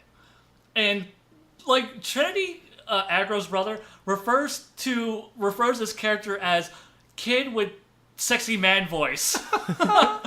like it is. I feel like, in my opinion, it is bullshit that we get all this like Crispin Freeman and Patrick Seitz or Chris Seitz in this industry for sexy man voice. Where is our Jerry Jewell? We need him to be in more like sexy man. He's not as baritone, but he's Funimation's go-to for that, I think, these days. Yeah, I don't know. I haven't seen enough animes where it's like, hi, my name's Jimmy Kudo. Like, I need that. He's got a great fucking voice. Like, I'm walking through the fucking living room. You're watching, what was it? Oh, shit. What's the name of that series? Bakano? Oh, yeah. He's just fucking, hey, little kid. And I'm just like, Jimmy Kudo. And he's like, guess what I'm going to do? And I'm like, what are you going to do? Yeah. That was fucking great. That was a great moment for Dan. Oh, yeah. I remember what character he played now. Yeah, he was fucking terrifying in that. Yeah, it was great. The thing is, though, like, with a lot of animes these days, like, those characters usually end up getting higher pitched voice actors, so like they end up going to like like the Greg Ayers or the Vic Mignognas or who's the other one? Todd Haberkorn, the guy who does Keroro. Like those are the guys that usually get those roles these days. Yeah. And you don't really see like people like Jerry Jewell getting them. Yeah, he's not far enough to an extreme. Like he's not baritone enough, he's not high pitched enough. Yeah. But that's why his voice is good. Now, Dan will take a slight diversion from talking about Narima Daikon Brothers to talk about how Jerry Jewell's voice is fucking amazing. By the way, you better have gotten his name right. Oh, I know I got the Jerry part right. Like his last name, I'm pretty sure it's spelled like I think it's Jewell. I know somebody's gonna watch this and like they're gonna be like, nah, I have the internet, I'm smarter than you, and it's like, no, you just have the internet. Yeah, and we don't at the moment. Like I said, like I'm pretty sure the spelling is Jewell. I think that's like Jewel or Jewel. Yeah. Man, so it's one or the other. Now I'm just like, I really want him to play every one of those Shimbo main characters because he keeps using that one guy who plays Yeah, he does. His main character of I know Bakuman Gotare, end of Zetsubo Sensei. Hold on. What is his name? That fucking kills me because he's my favorite male Seiyu. That kills me. Right? Yeah, he's like really good. Yeah, and I think he would be a fantastic replacement for that guy because. So there you go. It should get a dub. Yeah, like everything that Shimbo does should get a dub. Goddammit, because a lot of his best stuff doesn't get dubbed, which is like Bakemonogatari didn't get a fucking dub. Arakawa Under the Bridge didn't get a dub. Fucking Sayonara Setsubo Sensei didn't come over here. Did any of his stuff get a dub? Oh yeah. Are you serious? Setsubo Sensei never came. Okay. So this is what happened. Lesson time. Yes. Media Blasters picked it up. Oh no. Oh. And then they held on to the license for like 2 years and then just dropped it because they couldn't afford to do anything with it. So now it's been so long that I don't think it'll ever get licensed unless, some altruistic company just here, have this glorious gift. Unless Funimation's like, hey, guess what? We know you people well enough. We're going to come out with all of it. We're going to come out with it one box at a time, and it's just fucking $40 each. And we'll just be like, how could you afford this? And they're like, because we can. Yeah, it's just... Because we're Funimation. But yeah, like they over the next 3 decades, we'll sell enough copies to make a profit. Yeah, because Funimation, the animes they license sometimes is like, why are you doing this? I kind of have that feeling. Okay, thing is, though, like, you say, like, oh, why'd you license that? The ones that make me go, oh, why'd you license that, are the ones that get fucking Anime Classics editions. The ones where I'm like, woo, this got licensed. Get fucking save editions. Yep. Yeah. That's a fucking wasn't Nerima a save edition? Nerima's a save edition. Kodacha's a save edition. Princess Jellyfish is a save edition. Fucking Hellgirl's save edition. Like, there are just so many fantastic fucking animes that they have that just got save edition. And yet, Master of Fuck-Mothering Martial Hearts gets a goddamn... Anime Classic. Anime Classic edition, along with fucking Love Hina. Yeah, they really will just buy anything. I live in a world where Love Hina has had the title Anime Legend and Anime Classic above its name. Hey. Fuck this world. Real quick question, fanbase. How do you feel about us doing a Case Close the Bridge? I own all of it, and I have really good capture hardware. I will do this. I just want to be Jimmy Kudo. Right? I don't care if it's funny. I'll try to make it funny. I'm not just going to shit out a script. But yeah, no. It'd probably be more... Or be better than half the bridges that come out these days. Well, yeah, but see, Case Closed is so ripe for shitting out a script. Because, like, my joke I've always wanted to do, and by the way, I'm kind of spoiling episode 1 of Case Closed the Bridge if we do it, is like, so we got 5 suspects. We got this guy who blah, blah, blah, blah, blah, that guy who blah, blah, and Jimmy's like, that one. And he's like, what? How did you know it was me? And he's like, because you just said it was you. Fuck! They just take him away. Yeah. So let's talk more about Jerry Jewell. So in Yu Yu Hakusho, he voiced Seiyu, I believe, or Suzaku. Yeah, he was Suzaku. Yeah, he was the head of the Beast Lords or whatever. Oh, I'm sorry. I'm thinking, okay, Suzaku. Yes, yeah, I was thinking Suzuki from the clown face guy. Oh, okay. Yeah, no, he was Suzaku, and then he was also like glasses face punk that was torturing kittens or something. And as both roles, I'm like, yeah. Fuck that kid up. No, Beat him harder. I want him to lose, but I'm really glad he's here for the moment. Yeah. Like, yeah, also, that's right. Fucking Yusuke's a bitch. Man, I really wish Yu Yu Hakusho wasn't so goddamn long, so that way we could do a video on that, like a podcast on that, because fucking Yu Yu Hakusho is one goddamn amazing. It's like the fact that... So we do it by seasons. That's the other thing. Dude, the Dark Tournament's like 30 fucking episodes. Which is why we don't do it. Let me tell you. Well, we just go by memory. You and me get drunk before we start. Okay. Tagoro. Dudes punched each other in an arena, and it was awesome. There was a funny moment where Kai like fucking died. Tagoro comes out and he's like, I thought you would train for this day, but I see I was mistaken. And he gets huge. That was cool. Then he does it again and he gets huger. He gets huger and now like platelet-y. Yeah, he looks like a tree. Then he like he hits his maximum form and he just like snap into a Slim Jim, and I thought that was really weird product placement, but yeah, it was weird. Dark Tournament got weird. He was all like, Monster Energy drink, fuel the beast. And I'm like, okay, I'll do it. All right. I'm not sure. And then Jerry Jules is like, hey, feel the beast. And I'm like, okay, yeah. Glug, glug, glug. Anything you say, Jerry. I love you, Jimmy. Jimmy Senpai noticed me. I should voice both Jimmy Kudo and one of his followers. like I should voice Jimmy, and then that asshole that's Genguro who shows up and he's like, hey, Kudo. Yeah, I don't remember his name. He didn't show up legitimately in any of the U.S. brought over series. He shows up in movies. Oh, yeah? I thought that they got to, I think he shows up 2 episomes ever. Jesus. I just really thought we got to him, like, at the end of that. Yeah, I think that he shows up twice.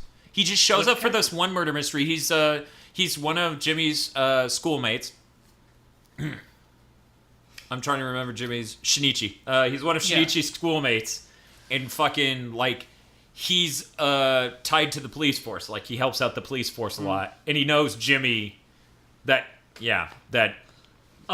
is Jimmy. Yeah. So he's just like...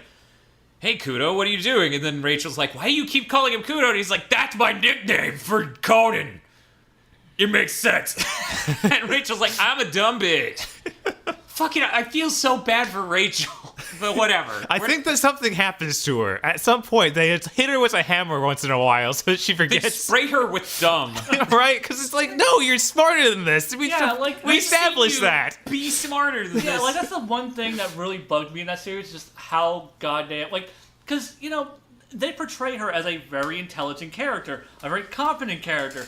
And then, you know, whenever it gets way too obvious that, you know, Jimmy is Conan, they just fucking beat her with a stupid stick. And I'm like, why? Well, kinda, except for the one time where they don't. And it's like the most masterful fucking reversal uppercut combo finish that Conan could have done to prove her wrong. Like fucking just like, what was it? Conan's mom shows up in a completely different outfit or whatever. And she's just like, hey, Conan, what's up? And Rachel's like, what? You mean Jimmy, right? And she's like, no, this is Conan. Are you okay, Rachel? And Rachel's like, yeah, I'm fine. It's just, this is Conan. And she's like, no, this is Jimmy. And he's like, no, it's Conan. Are you sure you're okay? Yeah. Because they were gone the whole time, which made it all the more suspicious. But I don't know. I feel bad because that one time she was positive. Like, for a fucking two-parter, the whole two-parter, she's just like, you shit-eating piece of shit. Yeah. You are Jimmy fucking Kudo, and you saw me naked. Then he gets that Master of Disguise to dress up as Jimmy while he's in the room, too. Oh, you mean Kaito Kid? Yeah, Kaito Kid. He's getting his own anime now. Yeah. You guys sound very disappointed. I've never actually seen anything with Kaito Kid in it except for like one of the movies. Oh, okay. I was gonna say I own all the movies. I own all the everything. Yeah. I have a problem. I have a case closed mouse pad over there. Yeah, like that is the level this goes to. Okay, like I find it interesting. Like, I had a fucking Detective Conan keychain fob, like that had an LED display on it that would show like a still from the anime, and it would light up if you looked at it long enough. And then its battery died, and it didn't present a way for me to. Yeah, so I love you, Jimmy. I find it interesting that like you're the one that owns all of Case Closed, but I'm the one with like the book, like two bookcases full of anime. And I'm the guy who only owns like 3 animes. Yeah, and like you actually. Can we count Clerks? That's animated in Korea. Does that? No. But yeah, just I find it interesting because I own a little bit of Case Closed. I own like 2 box sets. Yeah, and. Now I don't want to own any more Case Closed because now they have the fucking save editions, and I'm like, no. I'm better than that. Yeah, I refuse. I just refuse to buy save editions. Well, there you go. Just like, double up on the funds, buy it used. Pretty much. Yeah. Yeah, it's like honestly, like Funimation, because like there are people like me. There are plenty of people like me who are just like, well, no, I'm not going to buy now that it's in a shitty save. Now I'm just going to go buy it used. Congratulations, you just lost yourself some money doing the save edition. I mean, sure, but there are plenty of people who are okay with it. Yeah. I believe I bought a save edition. I don't know what, but it's probably just, have. Is Cromartie over there a save edition? Oh, no, that's ADV. No. That's ADV. That's right. Maybe the Negimas, I'm not sure.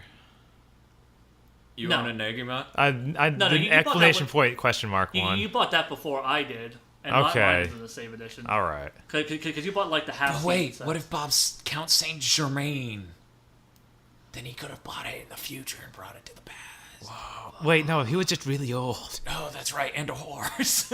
Yeah, him being a horse is really tragic. Really, he just kind of, became one with the horse. He believed in the horse and took the horse into him. Oh, okay.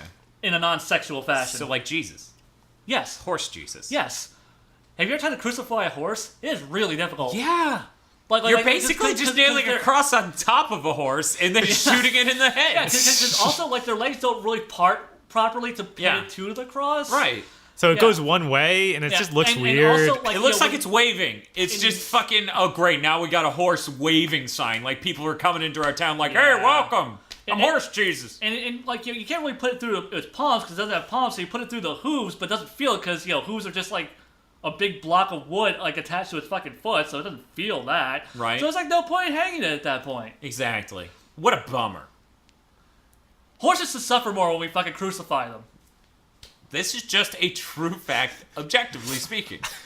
This podcast has really gotten off the beaten path. And I love it. But yeah, Narima Daikon. One song in Narima, I think they underuse. Yeah. There's only one. That's their thing, there's the hardcore rock song that starts with "Love Me" and has this ridiculous rock band. A metal riff. It's like and then it cuts to a close-up shot of a woman who you don't see outside of the shot, who has a piercing in her tongue, and she goes, "Love me," and she lashes her tongue out, and that's it. And they use that maybe 3 times. Show, too. I think they used that 3 times. Yeah, and then the rest of the band looks like those bird guys from Excel Saga, kind of. A little bit, but that's because they're, poorly drawn in the background. Well, they're both parodying the same archetype. Right. Yeah. Yeah. So, are we doing Excel Saga for the next... Excel Saga is 26 episodes, and I don't know, man. Because we've all seen it, so I think it'd be more interesting to pick something that at least one of us hasn't seen yet. It's been so long since I've seen Excel Saga that I don't think I'll remember past the first 9 episodes. Okay, because I watched it 2 years ago. That's my only thing.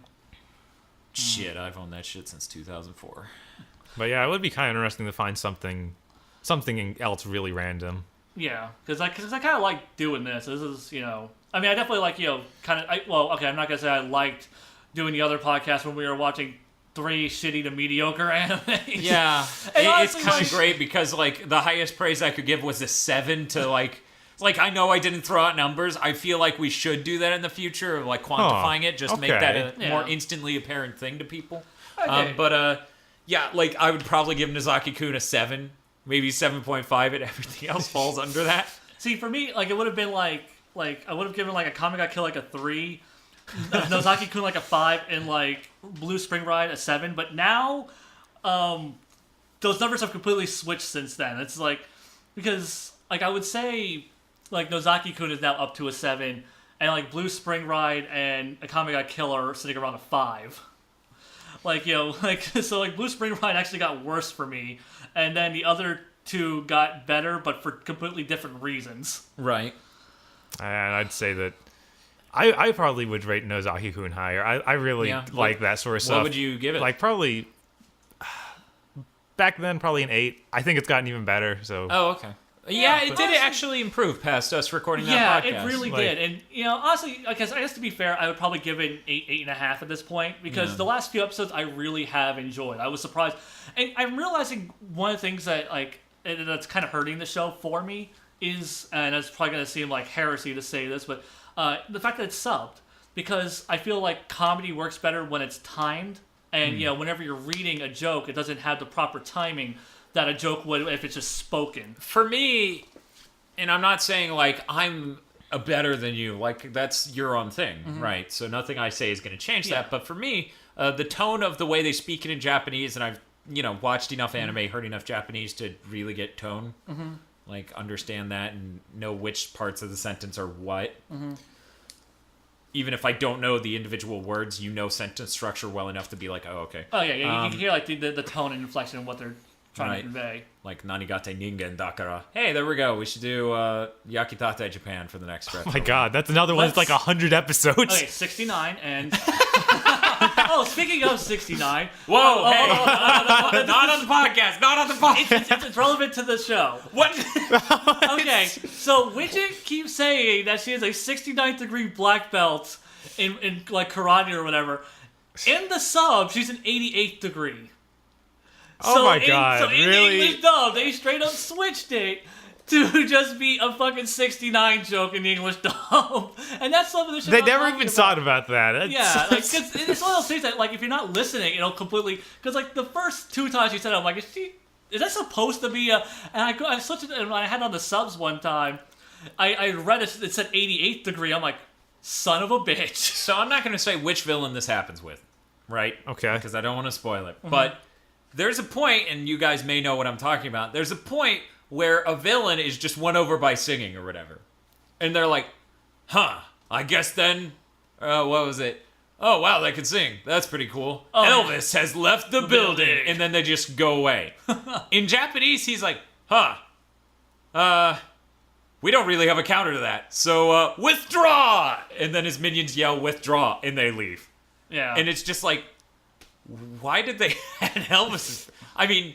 Sure, that guy was singing. They show an Elvis sing when he first showed up, Yeah. too. It was weird. It was... Yeah, What was the Elvis thing when he first showed It was up? something like he was the king of pop or something. He did say he was the king. No, the king of pop was... we Michael actually Jackson. haven't brought up... They have a very good Michael Jackson parody. Like, I thought it was a very, like, not cheap take on him. Yeah. That was really funny. Like, I think it was probably, like, the best parody of Michael Jackson. Like, I would say it's on par with what One Piece did with Django. Where it was just very like physically very blatant, and they got like enough visual gags in with them. One of the best lines though is from that character. Yeah, Yokel Hannison. Is that his name? Yeah. Yeah. Or Hackison. Sorry. When he's like he tells Mako, he's like it's like but you're not a child, or you're an adult and a woman. I can't help you with your desires or whatever. And I was just like, she's like, can you help me with my dreams? And he's like, girl, you're a woman, you're a girl and an adult. There ain't nothing I can help you. I can't help you with your desires. Ow! And it's just like, somehow, like most of the time, people doing fake Michael Jackson really grates on me. Like most of the time, it's just like, that's not funny. I get it. He grabbed his crotch. That's great. But for some reason in this, the delivery of the voice actor for him is so fucking good. Just how often he'll show in the ow! Yeah. Like, it doesn't even fit. Yeah. Fuck, they did it. One of the songs that was a recurring song from earlier in the series, and it was like Mako singing, and she's like, I thought I was alone. Ow! And he's just yelling the whole time throughout the song at like perfect cadence. And it's just so stupid of like, oh my god. Yeah, definitely like the dub work they did on this was really fantastic. I remember seeing, and I've told you guys this a few times, but I guess an interesting thing for the podcast is like there was a panel that I'd seen online of Greg Ayers. He was talking about the dubbing process for Narima Daikon Brothers. And, you know, some of the things that they just like, oh, fuck, like this pun doesn't work at all in English. So, you know, because, you know, they were working with the Japanese, you know, they contacted, like, you know, Greg Ayers contacted Navashine directly, and he was just like, okay, man, like, this pun doesn't translate. Can we just turn it into a sex joke? And Navashine was just like, hell yeah, turn it into a sex joke. Like, and that's the thing I love. It's like, you know, that like, yeah, they change a lot, but like they change it with the blessing of the creator. So anyone who wants to be like a snobby asshole is like, well, this distorts the artistic intent of the original creator. No, it's like, no, like the original creator's like, no, that's funny, do it. I don't give a shit. Like, because like a lot of people didn't realize, like, a lot of these people are not fucking auteurs. I would consider Navashine an auteur, but like, you know, he's not like so protective of his work. It's just he's out there to have fucking fun. Yeah. And he wants to make sure that like even in the English version, like, you know, we're having just as much fun in the English version as we are in the Japanese. Right.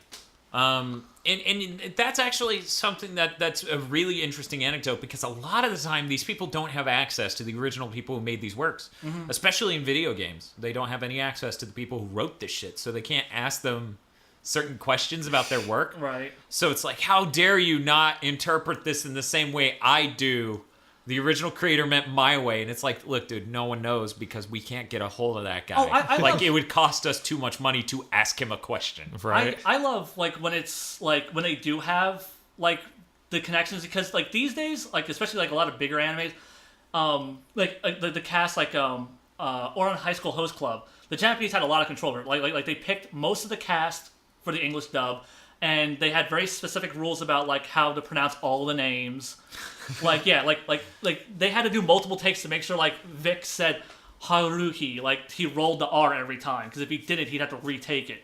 Like that's how strict the Japanese were on that. But what was it like? Some fans at a convention one time was asking Funimation with Spice and Wolf. It's like, how come you guys translated the name as Holo instead of the proper Japanese Horo?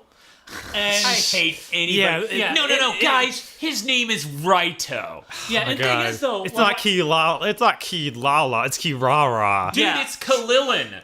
Yeah. God. And so yeah, go ahead. But yeah, like so someone had asked one of the guys from Funimation that, and his response was like, okay, we got notes from the Japanese, and their official romanization of that character's name is Holo with an L. They say it's Holo, we're saying it's Holo. If your fan subs say Horo, that's them. This is what the Japanese say it is. Yeah, I always fucking hate situations like that. I really fucking hate anyone who's gonna bust some balls on L's and R's in a fucking language that doesn't distinguish that. Yeah. Fuck you guys. Fuck you. If you're listening to this and you're one of those assholes, fuck you. I hate you people just from Death Note. I fucking hate you people just from Death Note. I knew too many people who's like Raito-sama, and it's just like, fuck you. Fuck you so much. It bugged me so much that I made a dumb joke that stuck with us till today. It was like, what, he's going to open up some sort of shop mart, like S-Mart, and it's going to be like Shop Raito with Raito? Fuck you. Fuck you. Okay, I'm done. Yeah. That's... Because I hate those guys. Yeah, I hate them. And I hate, especially like people who are like, because the fan subbers are so much more accurate. It's like, okay, the fans. You're right. The asshole who did it in a day is way more accurate. Yeah, than the professionals who get hired and who have access to the Japanese companies to cross-reference with. But like, okay, like Scanlators, especially like the Scanlators are terrible because like fucking Kodansha. Gashunk. It is the name of the sound Shark makes it. What was it? Fucking Kodansha hires Scanlators. And like their mangas are translated like shit. I'm just gonna say that right now. Sailor Moon is the clunkiest fucking translation because it may be like very accurate to the Japanese version, but it sounds so fucking awkward that it's a pain in the ass to read. Like I'd rather, and I shit you not because I have done this, I would rather fucking read Shakespeare. Like, I fucking read Hamlet, and I would consider Hamlet easier to read than the fucking Sailor Moon manga. It's a closer analog to modern English than fucking... I will by no means defend, like, all those. I think that the reasons a lot of people like, say, the Naruto and the Bleach ones is that they don't, like, sterilize it. There's a lot of just showing in lots of curse words, and, like, if there's rougher... That's definitely its own advantage. Right, and that makes it a lot more readable for some of it. Yeah, like, and I can understand, like, definitely not, pulling punches, because I know, like, I had a problem with the Naruto manga doing shit like that. And, like... Fucking, what was it, Full Metal Alchemist with the rock cross? I'm trying to remember. They cut that out. God, and fucking... That still bugs me. Yeah, that was really weird. And the thing is, like, even in the anime, it's cut out. Like, because, like, even in the Japanese anime, like, instead of doing the cross, like, they just have him, like, strapped to, like, a stone pillar, I think. Yeah. And he just has his arms tied behind his back. What was it, like another fucking manga I was reading when I was doing my Arakawa review. You know in Arakawa, like the main character, they nickname him Recruit. Right. And he even says like, oh, can I at least get a Japanese name? In the fucking like scanlation that I was reading, like all the scanlations I found, like they fucking translated his name as Rikudo. Yeah. What? Oh, I've seen that. I didn't even fucking read this. And it fucking kills me. I was like, that's not right. It's all according to Keikaku, guys. And, Keikaku meets plan. And my favorite fucking, like, going back to Kodansha and their shitty, and Del Rey's fucking horrible policies of hiring scalators.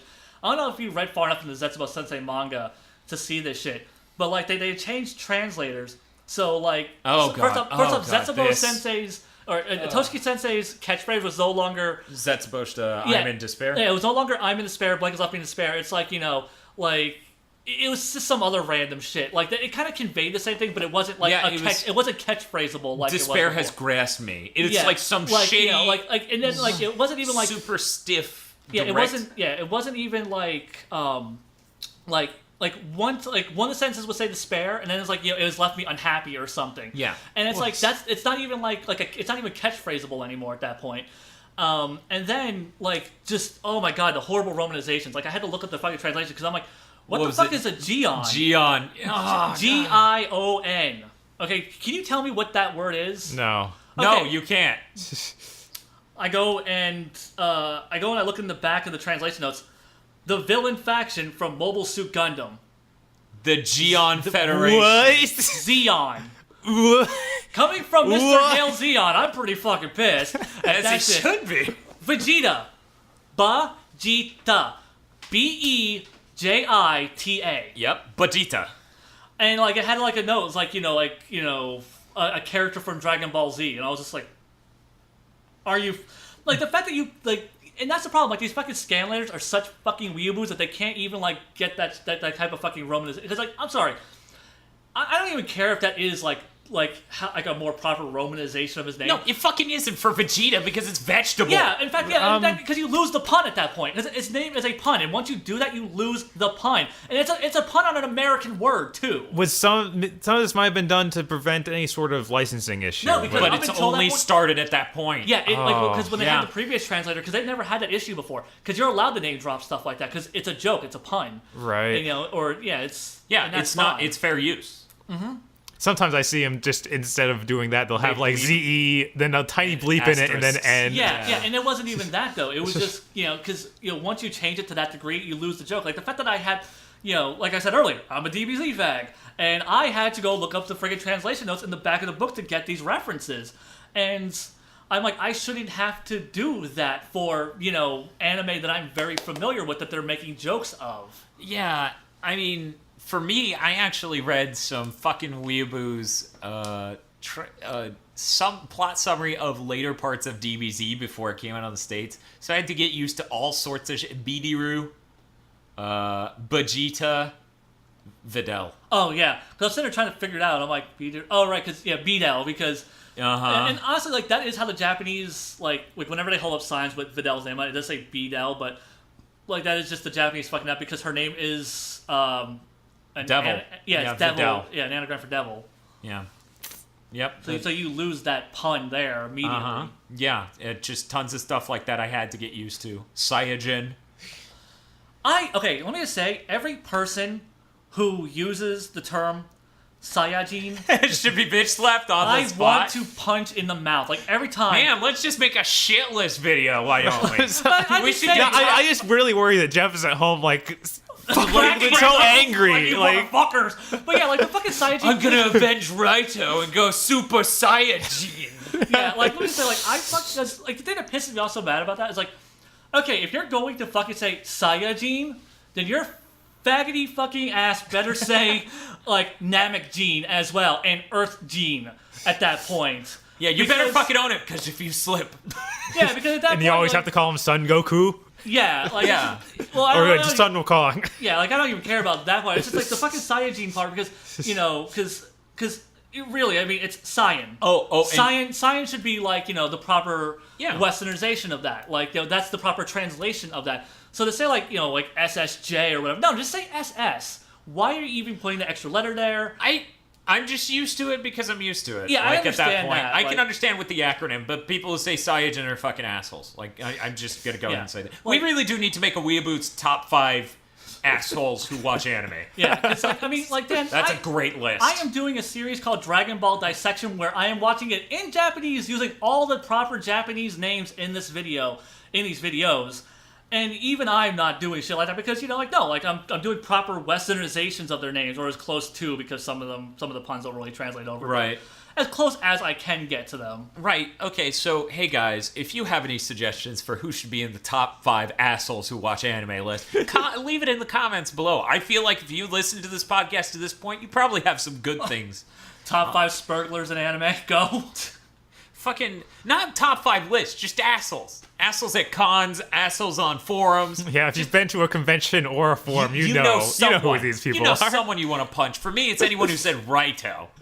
Fucking dicks. The Saiyajin thing still fucking pisses me off. Yeah, that pisses me off too. And the elitist with the whole LR thing. Yeah. That's a. Yeah, but yeah, people who will fucking be like, no, scanlators do it all the more authentic. Yeah. This is how you sound. You're such an asshole. No. I think we were just really old and jaded now. No, that's something, I mean, Death Note came out when I was 18, 19, and it fucking pissed me off back then, too. True facts. Yeah, and I was only a few years older than you, so I was already pissed. I mean, I was pissed off. We were already jaded old men. No, you were. I'm okay with you doing that. No, I'm open to a lot of shit, but someone who's going to be an asshole to someone else should at least be objectively true in what they're beating someone over the head with. Yeah. That is my deal. All right. Because that is not cool. Do not be a pedantic asshole and also be subjectively, possibly untrue as well. That's no good. That's no good. Gotta go fast. Next Conan sent. I said next Conan sent, but admittedly I didn't go next Conan's hint. This guy did it. Yeah, that was another joke I made constantly. Who's that serial killer? It's Pikachu. Pika. It's Grandma shitting on a toilet. What? There's actually a really good ending to 3 gay dudes having sex. What? That's the best Who's That Pokemon I've ever seen. That was the best Who's That Pokemon I've ever seen. It's just some dude looking at it and goes, 3 gay dudes. And it is, but they have Digletts for pieces. God, yeah. Oh my god. Okay. But in any case, next episode we're going to do a series review for some new animes that are airing this season. I'd love to tell you what we're doing, but I honestly have no idea. We're probably going to do a short moment where we talk about series from that first episode that we continued watching and what we thought about those. Possibly Jeff will be back. Maybe. I don't know. Yeah. We don't know. But yeah. I don't know. Make sure you guys throw suggestions for who's like top 5. Yeah. Yeah, because who really pisses you off in anime? Yeah, like, and we don't mean like anime characters or anime like companies. We're talking about like the fans. Fucking weeaboos. Yeah, like just those people you go, oh god, fuck those people again. The top 5 list is top 5 worst weeaboos. That really sounds like a video more for my channel than yours. But well, you're fucking wrong because we do this podcast now. I'm gonna own it. Taking over my territory. I'm gonna do fucking game reviews now. Fuck you. Do it, and then I'll link it, and then you'll feel bad. But then I'll shit on it in my podcast. Yes. So we linked that queer Hail Zeon's fucking video game review. Nice capture hardware, dick. Didn't he borrow ours for that? Yeah. Wait. Shit.